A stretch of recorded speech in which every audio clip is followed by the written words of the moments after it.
કથિત કલાકાર માયાભાઈ આહિરના પુત્ર જયરાજ આહિરનો વધુ એક વાયરલ વિડીયો સામે આવ્યો છે, જેના કારણે મોટો વિવાદ સર્જાયો છે. આ વિડીયો સાબિત કરે છે કે જયરાજ આહિર રાજ્યના મંત્રીઓ કલેક્ટર કરતાં પણ વધુ મોટો છે.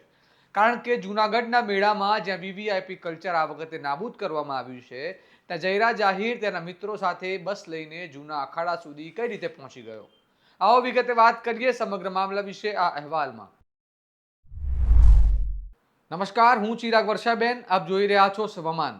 ગુજરાતમાં શિવરાત્રિના અવસરે યોજાતા જૂનાગઢ ભવનાથ મેળામાં આ વખતે તંત્ર દ્વારા વીઆઈપી કલ્ચર નાબૂદ કરવાનો નિર્ણય લેવામાં આવ્યો હતો અને ખુદ રાજ્યના નાયબ મુખ્યમંત્રીએ પણ પગપાળા જઈ આ નિયમનું પાલન કરી ઉદાહરણ પૂરું પાડ્યું હતું.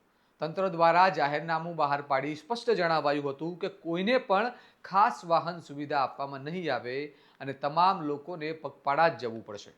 પરંતુ હવે કથિત કલાકાર માયાભાઈ આહિરના પુત્ર જયરાજ આહિરનો એક વિડીયો સોશિયલ મીડિયામાં વાયરલ થયો છે, જેમાં તે પોતાના મિત્રો સાથે ખાનગી બસમાં જૂના અખાડા સુધી પહોંચતો દેખાઈ રહ્યો છે, જેના કારણે સમગ્ર મામલો ચર્ચાનો વિષય બન્યો છે.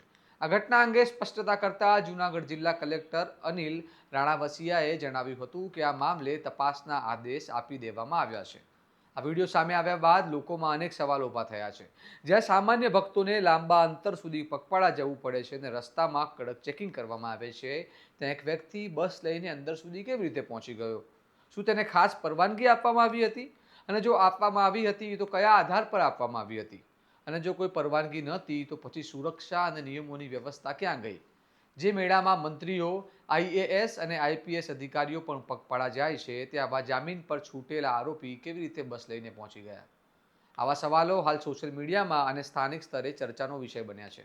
આ સમગ્ર મામલે વધુ એક મહત્વની બાબત એ છે કે જયરાજ આહિર અગાઉ પણ વિવાદોમાં રહ્યો હોવાનું ચર્ચાઈ રહ્યું છે અને આવા વિવાદ વચ્ચે ફરી એકવાર તેની સાથે જોડાયેલો વિડીયો સામે આવતા તંત્રની કામગીરી પર પણ સવાલો ઊભા થયા છે.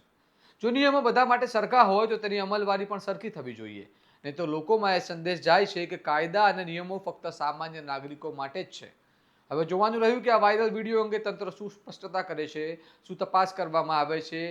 જો કોઈ નિયમનો ભંગ થયો હોય તો જવાબદારો સામે શું કાર્યવાહી કરવામાં આવે છે? શું ભવનાથ મેળામાં લાગુ કરાયેલા નિયમો ખરેખર બધા માટે સરખા છે કે પછી કેટલાક લોકો માટે અલગ વ્યવસ્થા છે?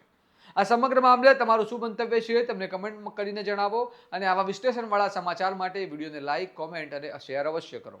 સ્વમાનની ચેનલને સબસ્ક્રાઇબ કરવાનું ભૂલતા નહીં. નમસ્કાર.